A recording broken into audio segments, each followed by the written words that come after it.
This is Shelly at the Calm Quill, and I am working on a little project that I started in my previous video on making these little mini journals, and I am kind of walking through the process of putting them together, and I'm experimenting. So my first one here is covered with some lace, and I showed how I made it out of file folder, and then I just glued on some paper on the front, and then I also glued some of this lace on there as well, and then finished it off like this. So I'm not done yet, obviously.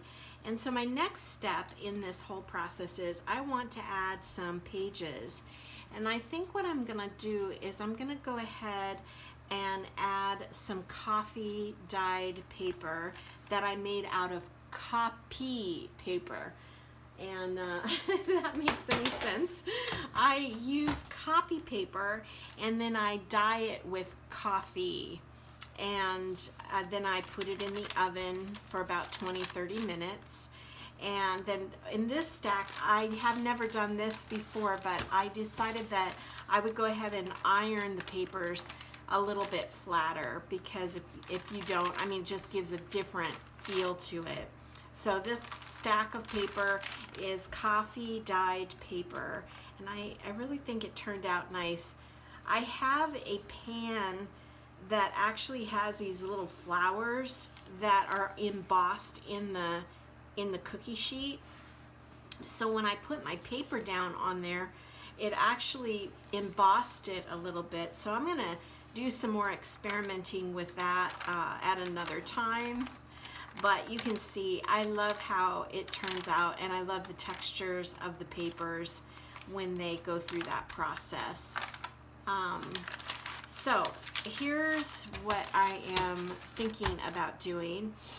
I'm going to go ahead and I'm going to take this paper, I'm going to fold it in half like this, and I'm going to do about 4 sheets for right now, and I'm going to see what I think about this after I'm done. But I'm going to go ahead and fold it in half. That page is ripped, so I'm going to get another one. The only reason I'm folding it is just to get the dimensions correctly. So I'm just going to fold one of them, I think, right now. Right in half, like this. And that just will give me my measurements for the papers. And then I'm going to go ahead and stack these and cut them in half.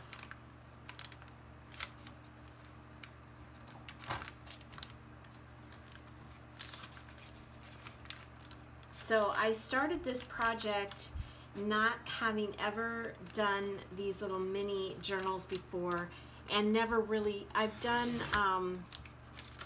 this kind of process in making the journals before a little bit, but this is a little different. I'm doing it a little different this time. So it's kind of experimental is what I'm trying to say here, and I'm just gonna see what happens with it.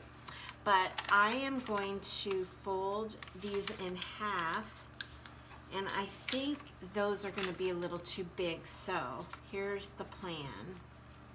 I'm gonna fold them, and then I'm gonna cut them. So I think I have, let's see how many pages I have.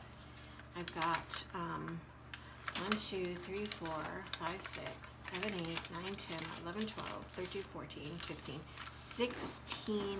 So if I use all of these and I put them together, I will end up with 16 pages, which actually I think for a junk journal, that's probably good, because it's, you know, it's gonna get pretty packed quick, pretty fast in this little journal here. And I did not create a binding here where it was you know, a little bit wide. I just folded it in half, which makes me wonder if maybe I should do a fewer amounts. Well, let's just see what happens here.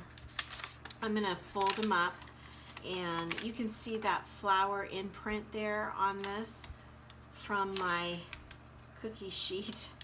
And I couldn't even tell you where I got that. I got it years ago, and I don't really like using it because the embossing seems to me to, I don't know, I don't know if I'm worried that the cookies will get imprinted. I don't know, but I don't use it as much as I use my other ones. But I think it's really kind of neat how it creates some of these designs on this paper. Very unique. I'm just gonna fold these up here and see what happens. Now, last video we were talking a little bit about the faithfulness of God and His mercy. And I was sharing with you a story, and then I realized after I was finished filming, I never told you what happened. I left you hanging with my husband and I getting in an accident where we rolled the car, and at that very moment, my grandfather, we pieced it all together. Grandpa was praying for God's mercy in all of our lives and His faithfulness. And we came out obviously alive, and the crazy thing was we rolled this truck, and I was sitting, it was just a three-seater truck, and my husband in the driver's side and I was in the passenger side, and we had a picnic basket in between us. And my husband said, as we're driving along, why don't you move the picnic basket and come sit over here by me? Which was very loving and fun. And so I did. I moved that picnic basket to the other side of me, so I was sitting in the middle seat. And it dawned on me I didn't put my seatbelt on, so somewhere in there I decided that I better put that on. I clicked it in, and I don't know, 5 seconds later we were in this accident where we flipped the car. We were actually towing something, and it started fishtailing.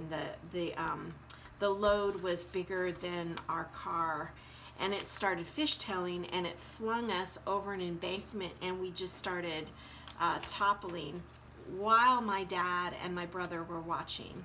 Well, they thought we were dead, and we weren't. In fact, where the picnic basket was, where I had just moved it, that had gotten flattened because the top of the car had come down, and right in that place it had flattened it to the seat.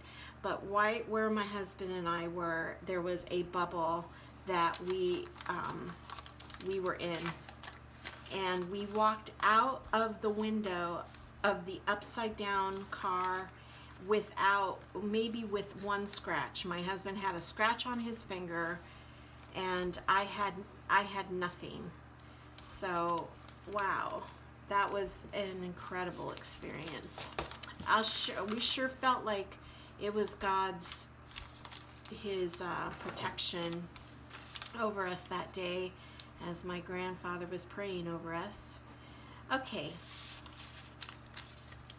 so that's the end of that story.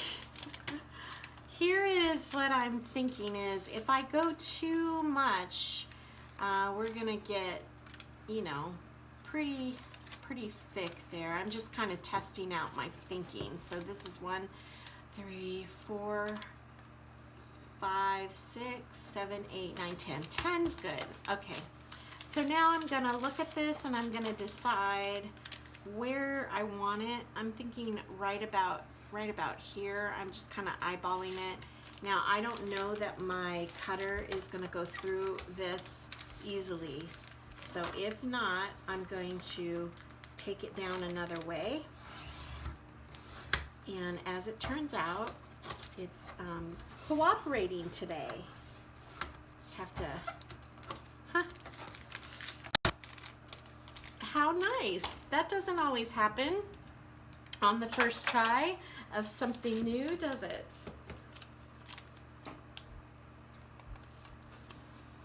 But we're gonna go ahead and cut it down and stick it in there, and look at that, perfection. So that's what I'm thinking. All right, now that I have this like this, the question is, how am I going to bind it? And here's what I'm going to do. I'm going to go ahead and take it to my sewing machine so you won't be able to see this, and I'm going to give it a shot in sewing it. If I can't do it to where it's it can go through the paper, I am going to bind it a different way. So I'm going to work on that and I'll come right back.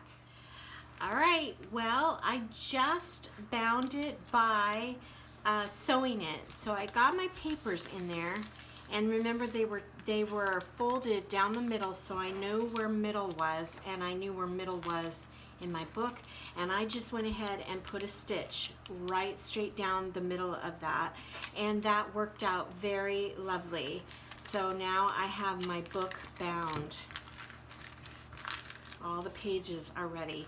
Now I want to finish off this portion, and what I'm going to do, I think, this is my thinking, is I'm going to put a piece of cloth to cover the binding here, and I am thinking possibly about that, but I'm just going to kind of play a little bit, if that's okay, while you watch me play, and just kind of see what that looks like. That's a little bit of gingham that I had left over, and I think that might actually look very cute.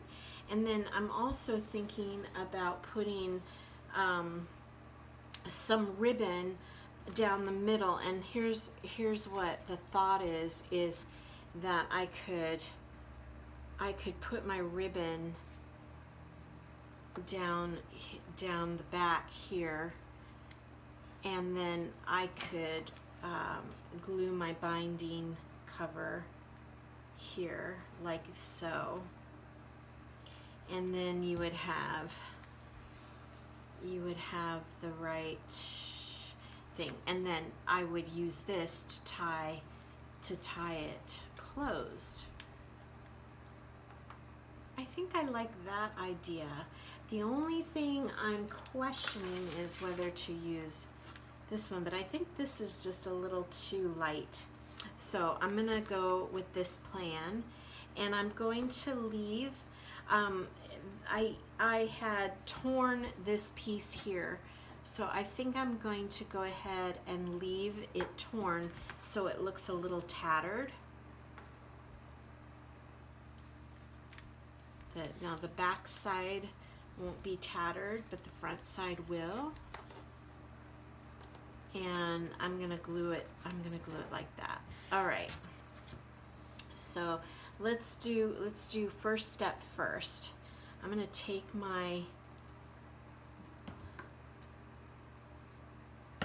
ribbon here, and I'm gonna find middle, and I'm going to, maybe I'll find middle on there too. Let me see here.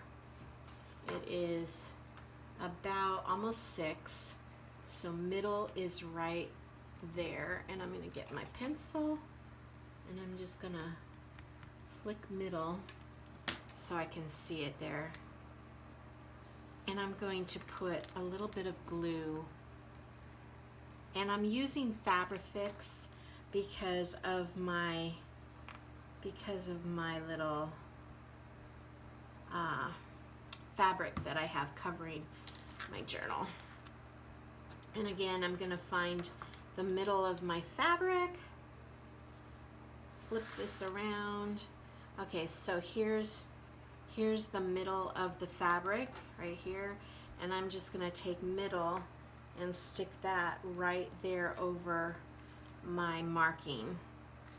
So that's middle of my fabric and middle of my journal. once I've got it there, I'm going to go ahead and reinforce it with a little more of the Fabrifix glue just to make sure that it sticks. And I'll hold that down for a second, and then I'm going to flip it over to the other side, and I'm going to affix this side of the ribbon to this side.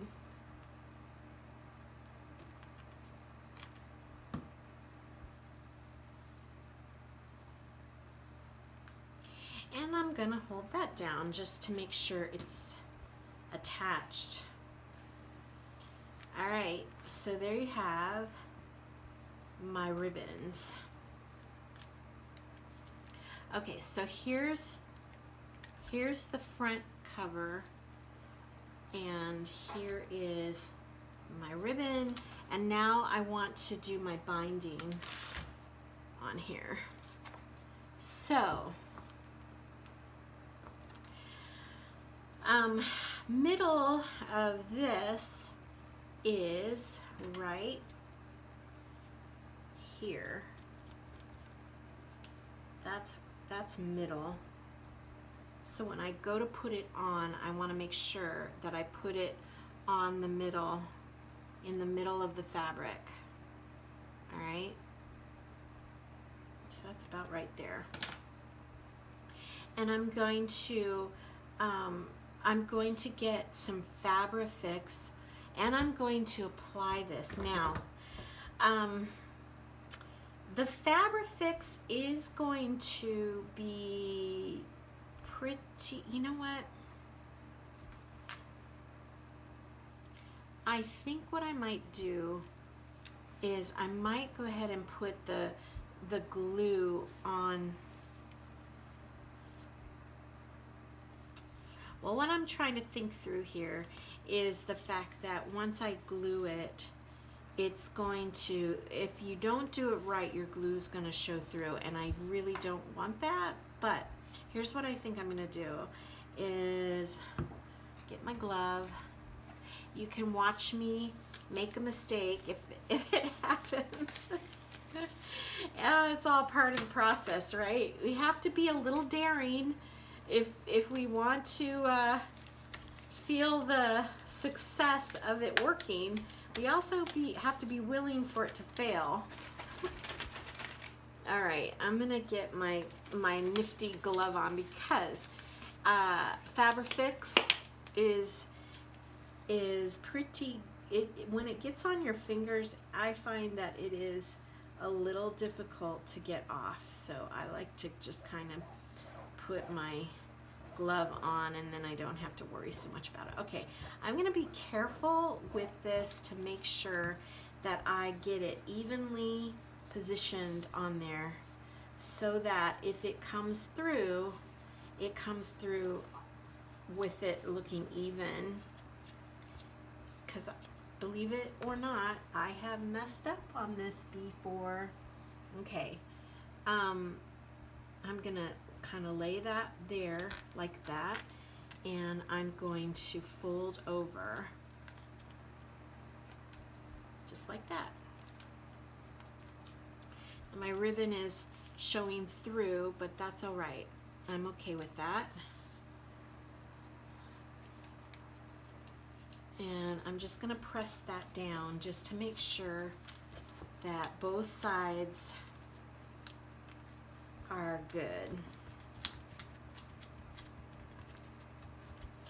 And I'm going to get out my little nifty roller because this seems to really help get every single place. Just kind of roll it. All right. Now, you know, once this glue dries, it's done. It's dry. So I'm going to clip this portion off here.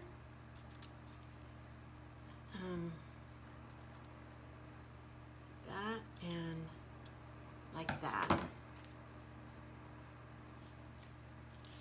And now I've got my little my little book. Okay, let's see where we're at with this whole thing and see if we're happy with it. Put this back. And here's how it turned out. Okay, so then you just close it up like this and like that, and there you have your little mini journal. So that's all it took. That was pretty easy, and I'm really happy with the way that has turned out. And I'm going to start filling her up with all kinds of fun stuff. So, mini journals using a sewing method and a gluing method for the binding. Anyway, all right, let me just do it one more time. And then we'll start getting to work. I love starting to fill up a new journal. All right, mini journals.